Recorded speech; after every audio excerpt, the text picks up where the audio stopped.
और मेरी न सही बनवासी और काया दिलला की नयाई।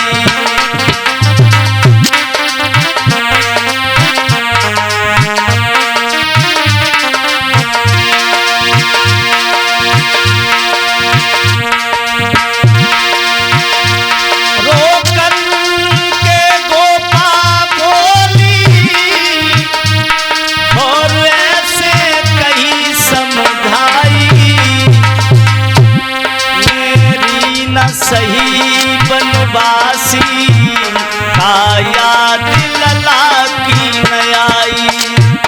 मेरी न सही बनवासी काया दिलला की नयाई।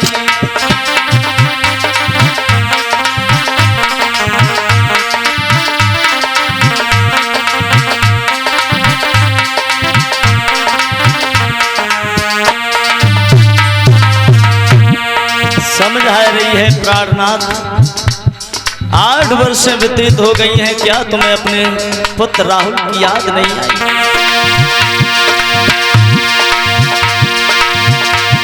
इन्हें छोड़ गए महलन को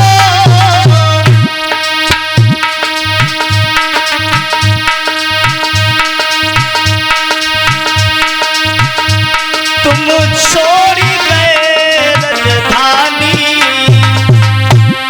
महलन में गोपा सो गई। तुम छोड़ी चले राजधानी।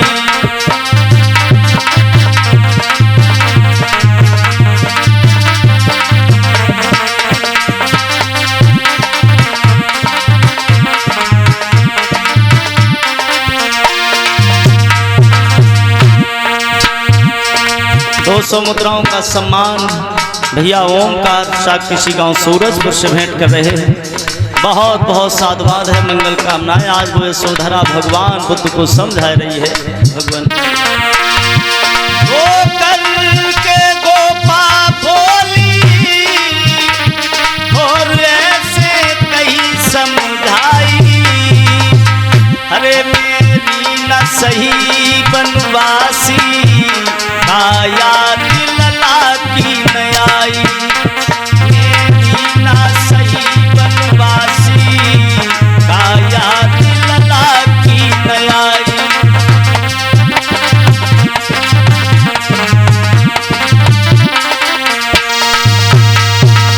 समझाया है भगवान क्या अपने पुत्र राहुल की याद नहीं आई। तब भगवान बुद्ध ने कहा है यही तो संसार में तृष्णा है। क्योंकि भगवान बुद्ध ने तृष्णा संसार में दुख का कारण बताया है। तृष्णा के 3 भेद भगवान बुद्ध ने समझाए हैं, काम तृष्णा, भव तृष्णा और विभव तृष्णा। कबीरदास ने भी तृष्णा के बारे में कहा था कि मन मरा माया मरी, मरी मरी गया शरीर और आशा तृष्णा ना मरी। कह गए दास कबीर रे भैया, कह गए दास कबीर।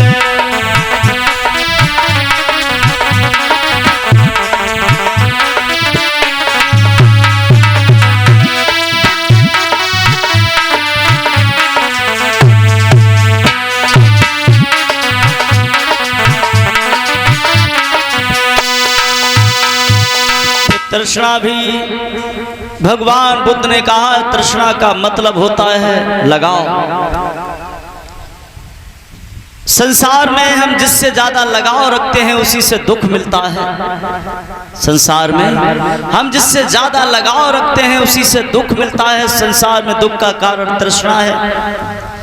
तो आज वही भगवान बुद्ध ने यशोधरा से कहा है कि अपनों का मिलना, अपनों का बिछड़ना संसार में दुख है। और यही दुख इंसान के जीवन में लगा रहा है। मुझे मालूम है मैंने तो इस संसार में मोह का भगन कर दिया, लेकिन आप आज भी मोह के बंधन में बंधी हो। भगवान बुद्ध ने कहा है कि संसार में जो त्याग जिसने किया है वो व्यर्थ नहीं जाता है। यशोधरा तुम्हारा त्याग व्यर्थ नहीं जाएगा, जो तुमने त्याग किया है उसका फल जरूर मिलेगा। भगवान बुद्ध यशोधरा को दर्शन देने के बाद वहां से चले जाते हैं। इधर यशोधरा की दासी जो रहे वो बड़ी ही चालाक रहे, जिसका नाम था मधुबाला। जब उसने जाना है कि भगवान बुद्ध यशोधरा से अकेले में मिलने आए थे, तो वो यशोधरा के पास आई है और उसने यशोधरा को समझाया है, बहन मुझे एक बात बताओ, मैंने सुना है कि तुम्हारे पिया तुमसे अकेले में मिलने के लिए आए थे। बोले आए तो थे। जवाब दिया क्या कह के चले गए, क्या वो राज करेंगे या फिर वन में चले जाएंगे। बोली तू तो पागल हो गई है, अगर वो राज ही करते तो भला 8 वर्षों तक वन में काहे को रहते। बोले वो राज नहीं करेंगे। बोले नहीं। बोली तू पागल है। बोली मैं काहे को पागल हूँ। जवाब दिया जब तेरे पिया वन में चले जाएंगे फिर तेरा राजपाट कौन चलाएगा। यशोधरा ने कहा है दासी कैसी तू बातें करी, भला राजपाट चलाने के लिए अभी तो महाराज सिद्धोधन चला रहे हैं, इसके बाद हमारे देवर नंद हो जाएंगे चलाने के लिए, इसके बाद राहुल हो जाएगा। बोली पागल हो गई है, अधिकार तेरा पूर्ण है और दूसरों का भरोसा नहीं। तू नंद की बात करती है, नंद ने तुझे अपने राज में रहने दिया ना रहने दिया, कोई समस्या खड़ी हो गई फिर क्या करेगी। बोली बहन तो मैं क्या करूं। जवाब दिया है राहुल को भगवान बुद्ध के पास में भेज करके अपना अधिकार मंगवा ले, पागल ना बन जा। कहीं ना कहीं वो दासी के बातों से यशोधरा का मन बदल गया और उसी समय उसने विचार किया है क्यों ना दासी सही कह रही है, दासी सही कह रही है। तो आज दासी के कहने पर उसने वहां पर राहुल को सारी रात सिखाया है कि बेटा जब सुबह तुम्हारे पिताजी राज की गलियों में भिक्षाटन करने के लिए आए तुम उनके पास में चले जाना और उनसे कहना कि पिताजी मेरा अधिकार मुझे दे दो। अब 8 वर्ष का बच्चा जैसा माता पिता सिखाते हैं वैसा ही सीखता है, क्योंकि प्रथम गुरु माता पिता ही संतान के होते हैं। जो आचरण मिलते हैं वो माता पिता के ही द्वारा मिलते हैं।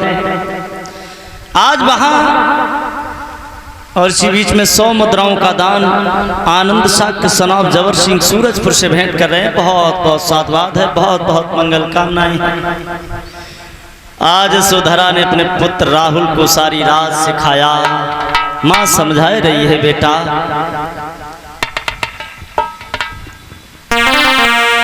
मैया अरे रही लले समझाए और बेटा सुनियो बात हमारी।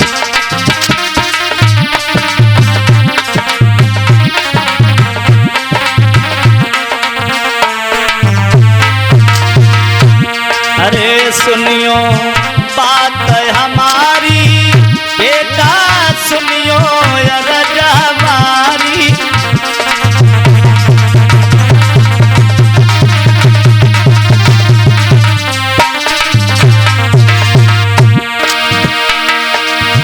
मैया रही लले समझाए, बेटा सुनियो अरज हमारी।